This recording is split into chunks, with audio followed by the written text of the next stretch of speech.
On this episode of Eager to Know, our mind is a busy bee, redirecting our mind's work towards creative channels. We all have a creative part of our brain, whether we use it or not, for generating new ideas, problem solving, and just viewing ourselves in this world.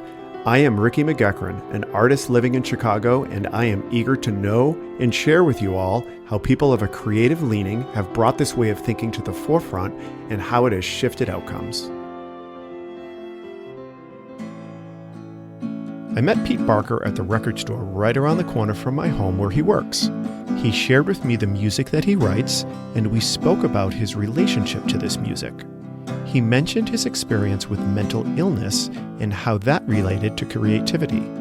I thought a discussion about this could be very helpful to people, and he agreed to be a guest on Eager to Know. Pete's experience with depression, anxiety, and OCD has had an impact on living his life and his creative journey. He shared that he found that music was a way to refocus all of the hard work his mind was actively doing. I was curious about his story, and I'm very grateful that he sat down with me to talk about it. Note that at the end of our interview, you can hear 3 songs that Pete performed live in our studio just for us. Brown, brown, brown, brown, brown. Well, my favorite color is brown. But who cares what I think? Pete, I've been listening to your songs and your music and reading your lyrics, and it's obvious that your songs have a lot of meaning and importance to them. When did music start becoming an important part of your life? Right away. Actually, my mom was a singer, and there was always records around.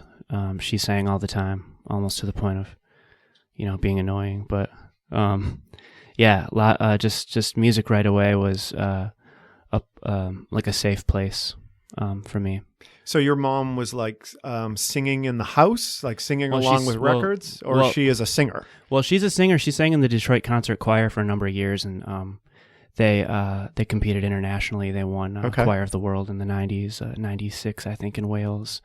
She's a pretty legit singer, Yeah.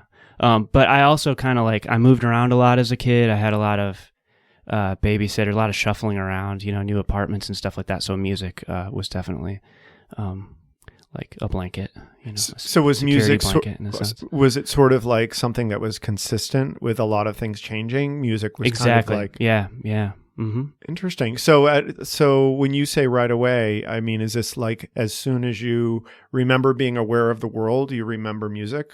I don't know about that. I mean, because I guess my earliest memories are of being maybe 1 or 2, but around 2 or 3, I can remember hearing the Cars in the car with my mom, no pun intended, and hearing Blondie and stuff like that. And sometimes my mom would tell me that it was her, that was her singing. Yeah, like if it was could have been Whitney Houston or something. She'd be like, that's me actually this time, and I believed her, until I was a few years older, but yeah. It was just around so much that I have very early memories of it. Yeah. So do you think that's pretty common for kids? I know people are always associating particular songs to specific memories, and I feel like, music is the soundtrack to our lives. Yeah. Do you think that's pretty common, or do you think that this has a special intensity for you? For me, I think music's very, very powerful for most people. But I do meet people quite a bit actually who tell me, all I listened to was Christian music until I was 13, or all I listened to was, classical or whatever, because that was all they had access to, or that was all their parents played, or that was all they were allowed to listen to. So I do meet people who maybe do have a little bit more of a surface level relationship with it, just because maybe it wasn't a huge part of their lives really early on, So I like to think that I have a very powerful connection to it, but I think that a lot of people do, so that'd be kind of... Yeah. So the performance part of it, was that something that was initiated by your mom? And I'm sure it was encouraged by her, but was that something that, how did that start? Yeah, I was really, really scared to sing in front of people for a long time until I was about maybe 21 or 22. I just started doing it, going to open mics and stuff like that. But you did it as a kid? Or? No. I was terrified of singing as a kid. Yeah, I was terrified of it. So were you writing music though up until then, but just not singing, or? Like... No, I started playing guitar at the age of 17 because I was actually like kind of more of an athlete when I was a teenager. Okay. But then I didn't really start composing songs and singing them until a few years later. My first few years were just sort of trying to learn my way around the guitar. So I didn't start really.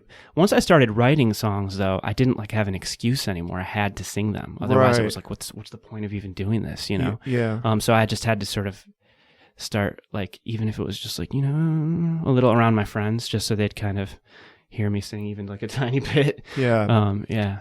So when you started playing guitar, I assume you were just copying songs that you were fans of.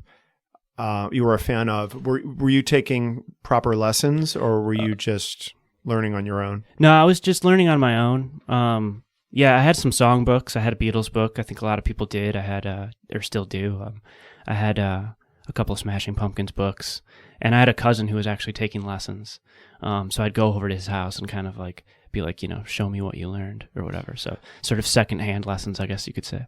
So what was it like going from experiencing music and it being so a part of your life to now really getting involved in a new way, because now you are creating music that you are, and let's not talk about writing your own music yet. I want to figure out the jump from being a fan of music to suddenly now I am actually creating this stuff that I'm aware of. Yeah.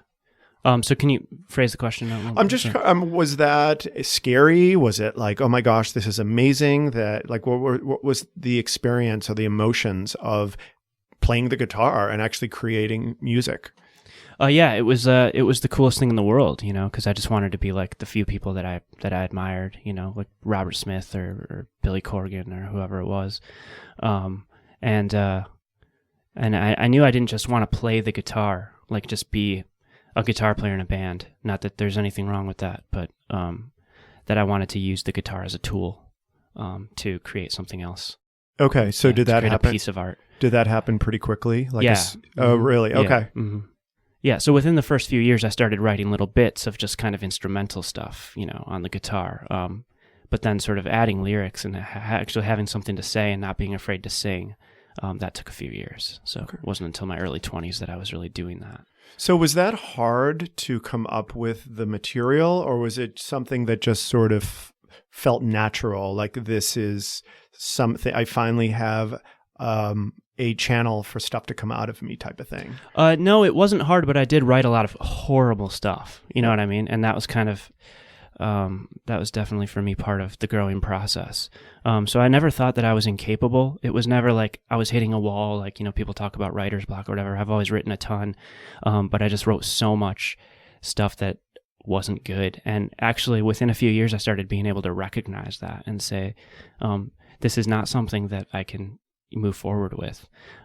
So becoming a sort of bona fide songwriter, it didn't take that long. I mean, in my mid-20s, I think I was writing loads of songs, and I think they were pretty good too. How did you learn how to be a good songwriter? Is that something that you just kind of figure out, or is there a standard that you would hold your songs up to? And the way where my brain is going is with painting. Mm-hmm. Like, when I started painting, if you're starting painting without training, you may not know if your painting is quote unquote good. Right. At some point, once you are exposed to people who are formally trained, you have some new insight where you could have some perspective on how to judge it. Mm-hmm. So how do you make a judgment on that? Yeah, I was always real hard on myself. I always thought, like, if this couldn't at least show up on a B-sides album of one of my favorite bands, then it's not good. Okay. Do you know what I mean? Yeah. And just kind of years of studying, why people put,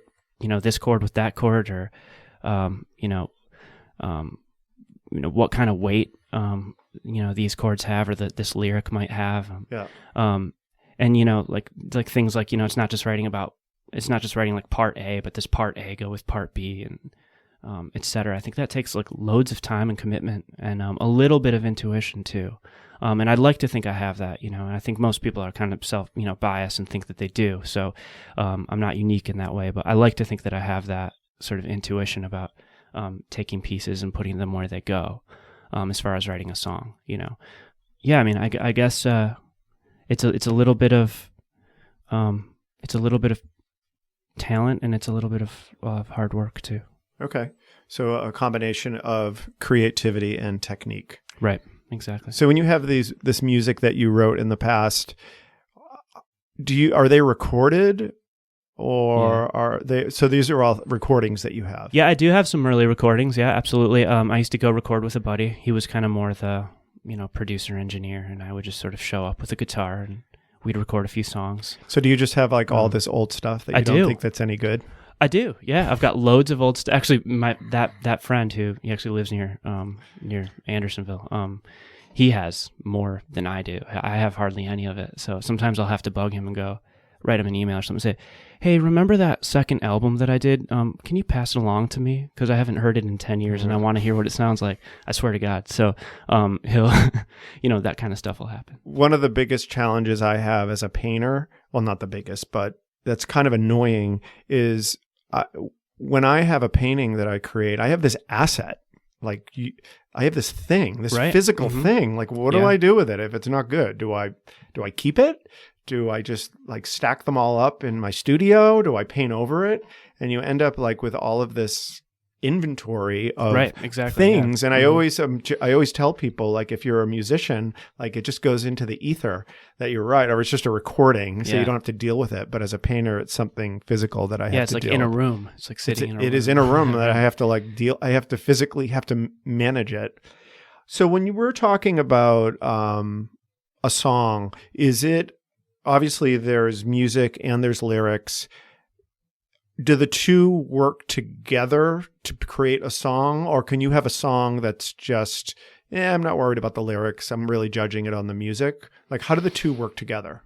Yeah, I think you can. I think all three sort of methods work, and what I mean by that is, you have your your Bob Dylans or your Jack Whites who just sort of use the chords as a backdrop for this great vocal and these great lyrics to get that message across and to get that vocal melody across.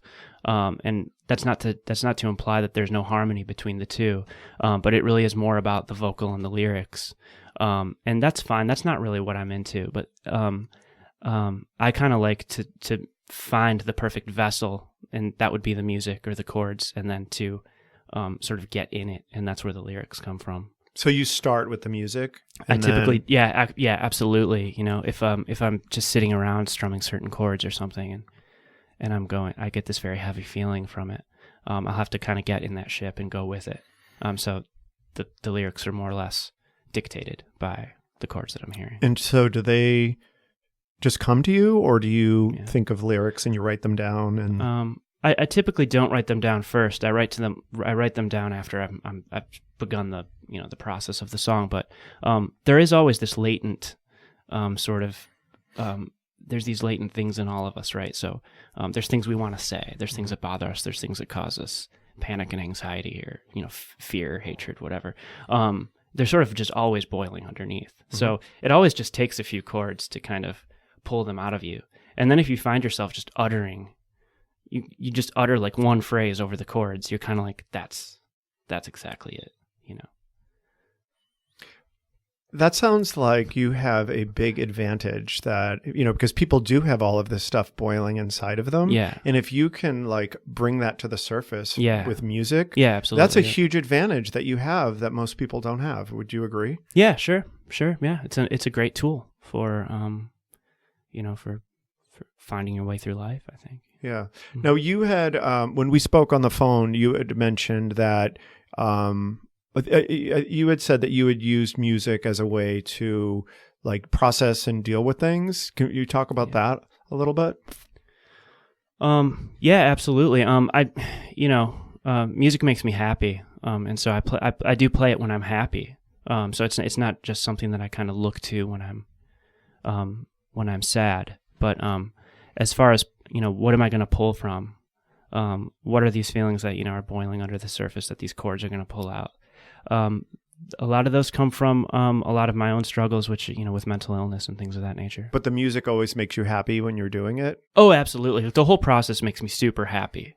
So if you are in a low state and music will always make you happy? Absolutely. Yeah, I mean, if I have a place to go and say, I want to die, that will always lift me up. And I feel like you usually get cut off from being able to put an emotion like that into the world. Like if you go to your shrink and you say, I want to die, they might be like, oh, hey, like calm down. Or if you go to a friend or a family member and you say something like that, you're going to worry them, So, in your average societal interaction, you can't sort of come forth with information like that. Uh-huh. But music will always let you do that. If you listen to old blues singers or whatever, just something that severe, like a notion that severe, like I'm so unhappy I could die. Mm-hmm. You're free to say that. And in that there's something very cathartic about that, So even when I'm feeling that low, which isn't always, I mean, there's many lows, right? But even if I'm feeling that low, I can go tell my guitar. I can go tell that to my guitar, or I can go tell that to the wall while I'm playing my guitar.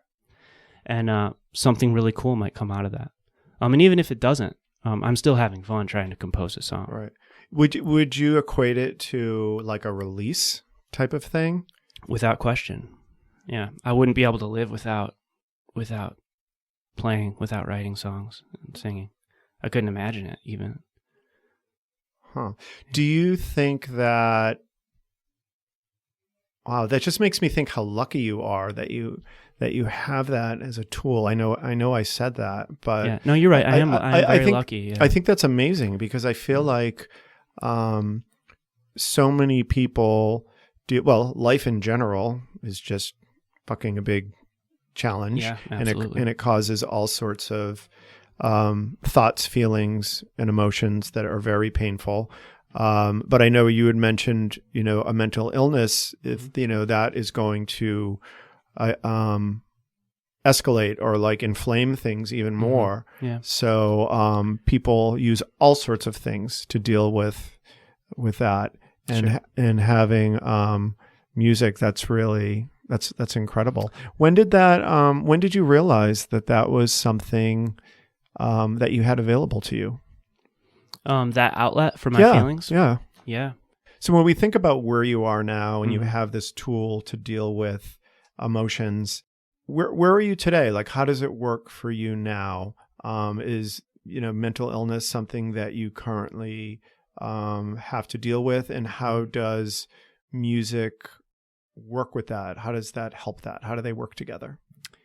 I'm in a good place, I think, and I'm creating a ton. And I'm creating a ton because I'm bummed out that I lost a certain amount of years to sort of like severe mental illness and a time when I was rather low functioning and I could have been churning out more music. Now, were you depressed? I suffer from depression, obsessive compulsive disorder, really high anxiety. And in the last couple of years, my sort of sensorium's kind of broken down a lot too. So just, light and sound, I'm very sensitive to. So you were not able to produce music during a period of time? Well, it's like, I was working, but, when I think about, 2010 to 2015 or something, I mean, I was like doing stuff like, I went to Truman and I went to UIC. And I remember when I went to Truman, it's just an example. I lived like a mile from Truman and I used to get out of school and it would take me like 2 hours to walk home, because I'd have to stop at every single building and in front of every single like building and business and whatever before I could like pass the edge of the building. Oh, okay, so your time was being consumed. Exactly. My time was being, I'd get home and I'd just be like break down in tears basically, because it was just like, who the fuck takes 2 hours to walk down the street to get home, and that was like my everyday life for a while.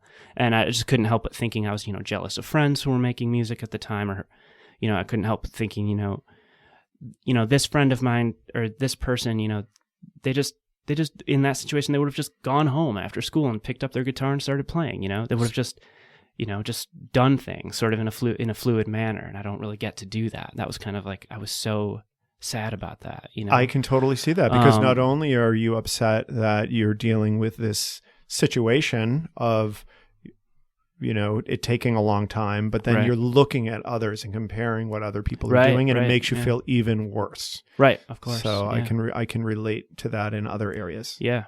But to speed that back up to now, kind of, I'm in a much better place from a mental health standpoint. But it's just like, oh damn, you got to bear down, because you've been writing for so long, you've been playing for so long. Now's the time, do something with it. Because now when I don't do that anymore. It doesn't take me 2 hours to walk a mile. I don't have those same problems. So it's my responsibility to myself to make sure I'm using all that extra time to create. Yeah. Do you feel like you're free? Is there a sense of freedom? Not completely. I'm not like completely devoid of those things. Depression and things of that nature. Sure. Yeah. Sure. But I feel pretty damn free. Yeah, I'd say so. Good. Do you feel a sense of making up for lost time, or are you just focused on today and doing the best that you can? Yeah. I do feel that way. And I don't like feeling that way, because it's not really, that's also not super productive, because then you find yourself sort of maybe rushing things or trying to, hurry through a process or something like that. So I'd be lying if I said I don't feel like I need to make up for lost time. Mm-hmm. So I do feel that way, but lately I've been trying to kind of just set that emotion aside and just kind of pretend I'm, just super free to go about my business and, as I please, I guess. Cool. Yeah. Now, how does the music fit into all of this today for you, in terms of, there is the kind of like work production part of it, but then there's also the healing, helping you deal with your emotions. Can you just tell me how that's split, or what do you want to say about that? It's actually kind of it's all kind of one thing, in that I try to spend more time creating or just playing my guitar, innocently, like you do when you're, and there's no focus on I need to churn out a track or whatever. I'm just going to play my guitar. I try to fill my time with that, and that allows me far less time to obsess over things, or to ruminate on my depression or something I'm upset about. When you're playing your guitar, is your brain focused on the guitar as opposed to other obsessive ideas? Or other ideas that... That's a great question, because because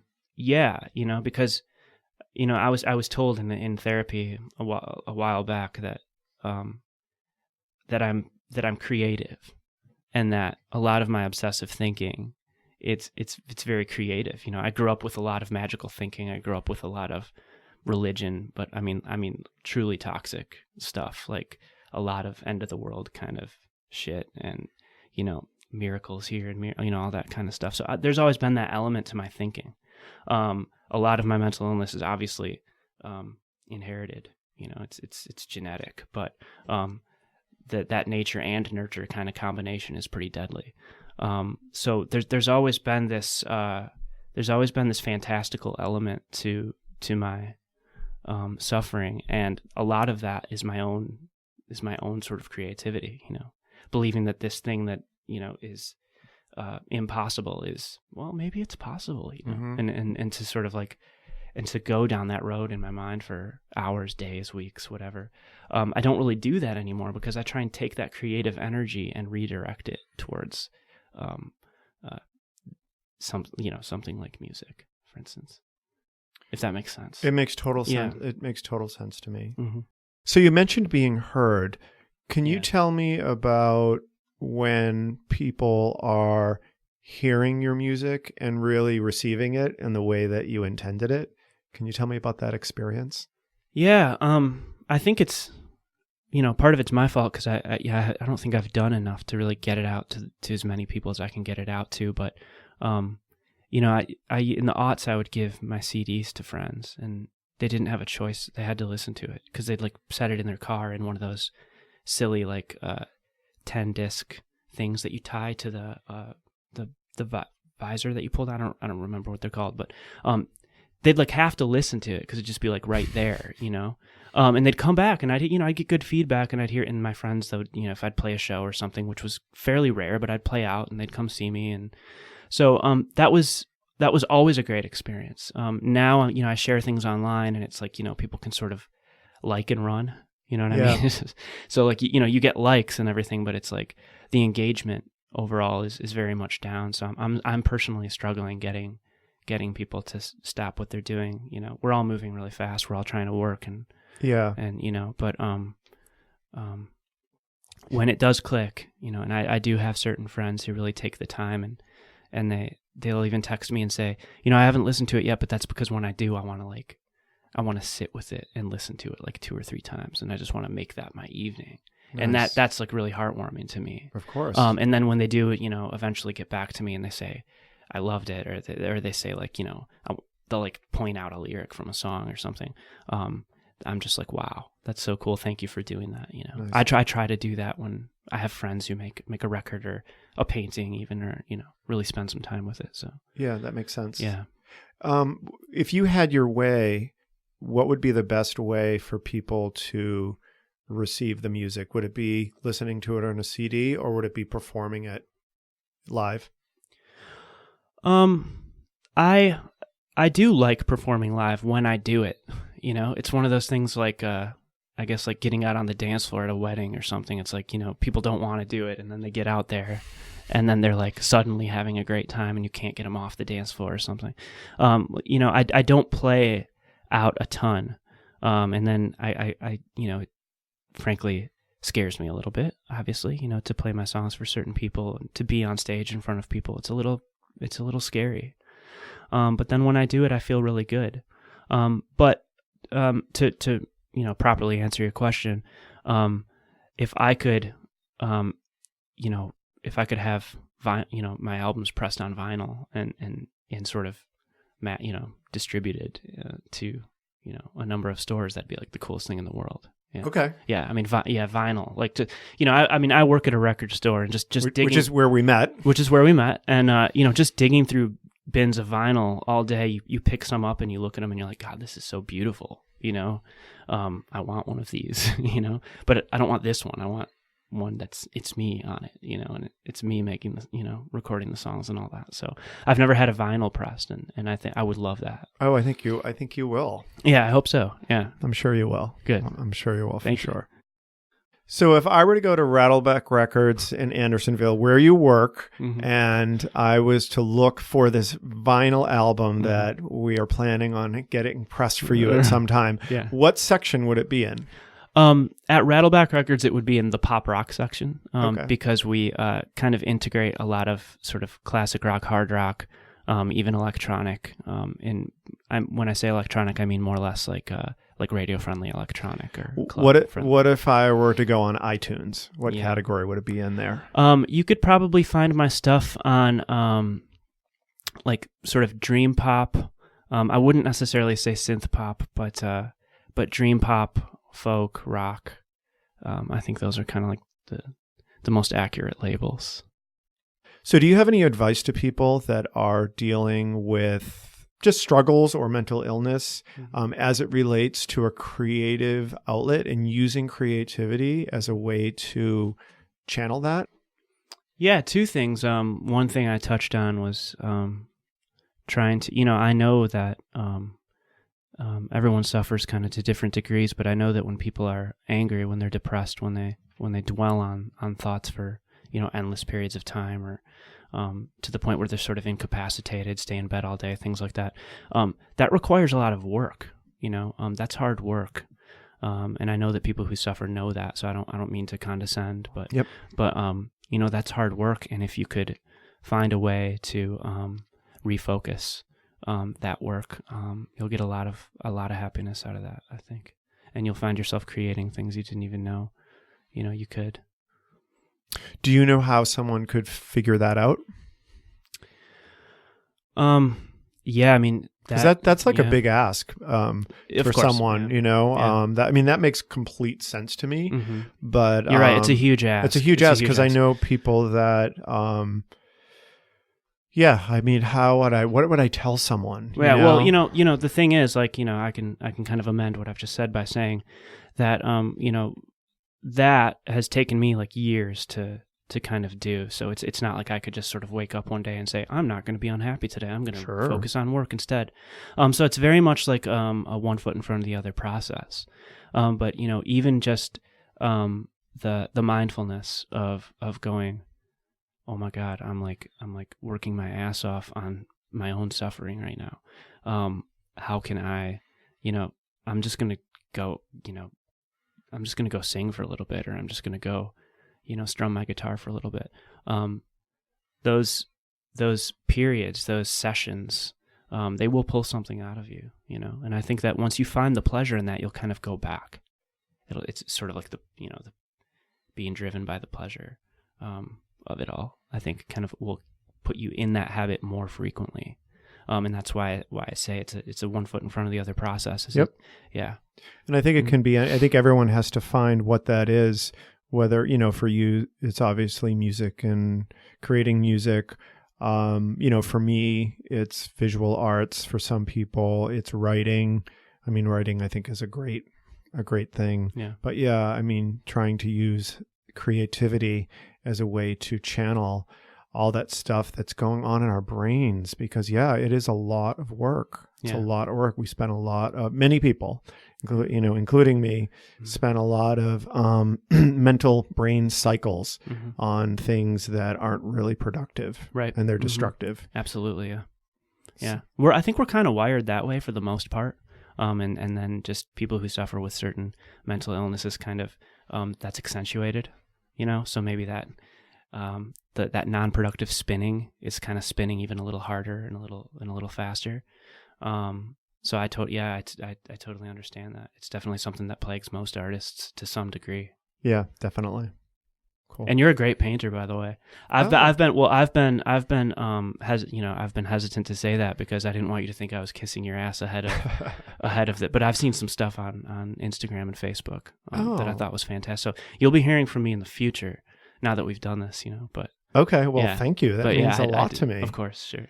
So in terms of people listening and suggestions for them to push their creativity forward, do you have anything additional you could suggest? Yeah, definitely. I think try and do something scary artistically. And what I mean by that is, you always hear people say, do something scary, like go play a show or get people to hear your music. That's scary because people have stage fright and things like that. But what I mean is do something that opens yourself up to, I wouldn't say like attack, but say whatever you truly want to say, because I think you'll find that actually most people will embrace the real you, if that makes sense. Even if you just have to like write it down, whatever that may be, like maybe, you hate your brother or something, like, I don't really know, but I'm just saying, these things get people sort of marginalized artistically, but, you can really, put those sorts of feelings into something, and, people will really embrace your honesty, I think. I guess that's what I'm trying to say, is just, people tiptoe around their real feelings, when they write and when they paint and when they, and there's things they're afraid to say because, they don't want this or that person in their life to judge them. Fuck all that. You don't have time for all that. You should do something that scares you. And be on, and that comes from pull the that honest. out of right, exactly, because that's how you got to find out who you are. Okay, that is a great suggestion. Well, thank you so much. This has been really a great conversation. I really appreciate you taking the time to hang with me and for performing. That was great. Oh, thank you so much. Yeah, I had a great time. Where can people hear your music or learn more about what you're all about? Yeah, sure. I'm on Spotify. I'm on Bandcamp, SoundCloud. I have sort of a mini bio on all those pages. They're very easy to find. I just go by my name, Pete Barker. There's no, crazy band name or anything like that. I have a couple videos on YouTube. I'm out there. Pete performed 3 songs live in our studio for us. It was just his voice, a guitar, and a microphone. The following are those 3 songs we recorded. They are Blue, Life and Death, and Forgive. Blue, blue, blue, blue, blue. You own nothing blue except that old frock coat that I appreciate. And black, black, black, black, black. Your eyes are so, so black. And that's my heart attack when I see them. And brown, brown, brown, brown, brown. Well, my favorite color is brown, but who cares what I think?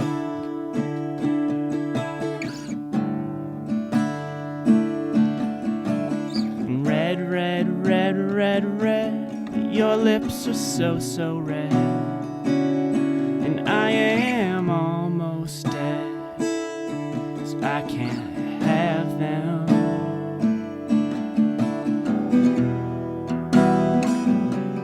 And I am almost dead. And I am almost dead.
My favorite color is brown, but who cares what I think?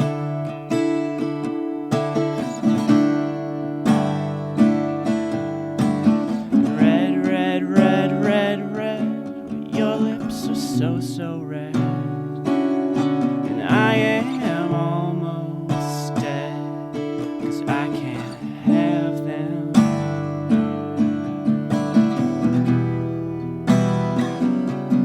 I am almost dead.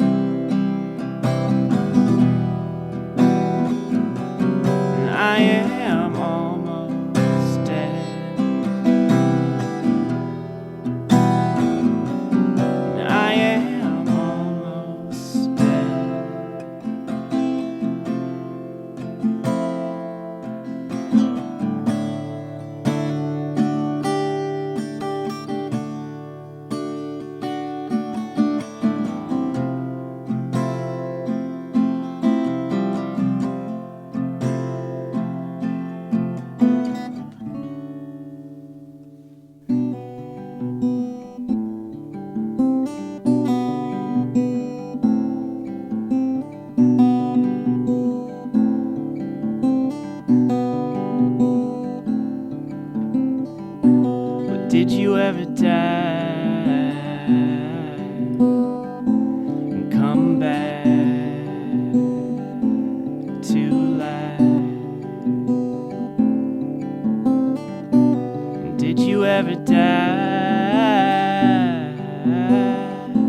I could do it all again, if I could do it all again.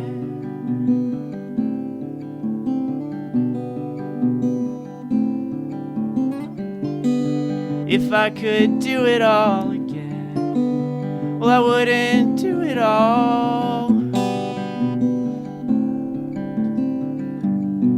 I wouldn't do it all again.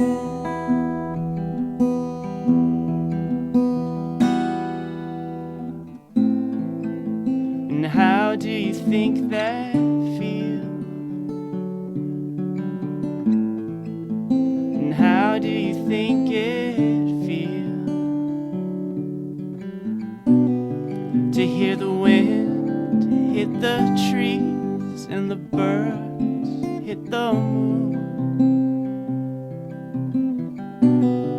to see the sun hit the side of the building where you live?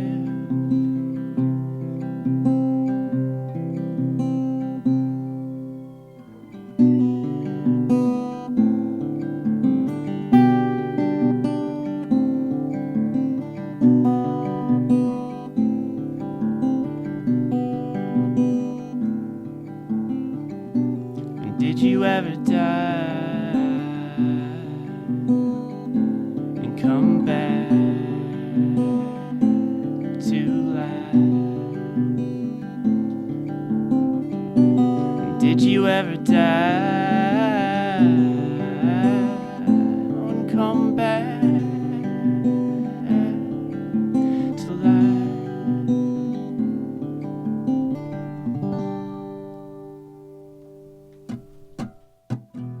Forgive, that's a 7-letter word, and I don't need to tell you that, but you'd be surprised at all the shit I need to tell you. Oh, but I forgive you. And black coffee, now that's 2 separate words, and I don't need to tell you that, but sometimes I think that maybe you could use some coffee so you could see what's going on.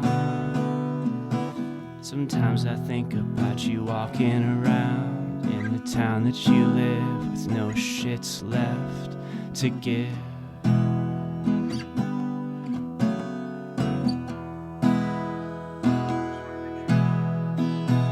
And all this time's gone by, technology's changed, but maybe you've rearranged it so that you can just be happy without it. It's just like nothing ever happened, and you still read the same old books. You're very romantic, that's what I love about you. Maybe you should ask somebody else what books they are reading and how it makes them feel, and how it makes them feel. Sometimes I think about you pissing someone off and then not realizing for a week you'd hurt somebody's feelings. Oh,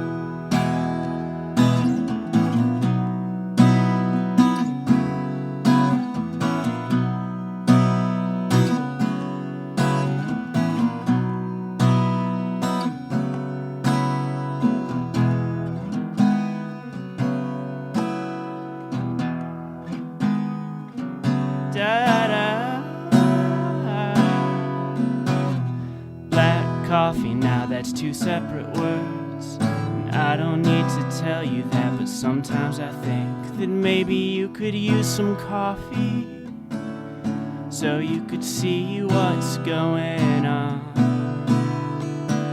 And forgive, that's a 7-letter word, and I don't need to tell you that, but you'd be surprised at all the shit I need to tell you. Oh, but I forgive you. I forgive you.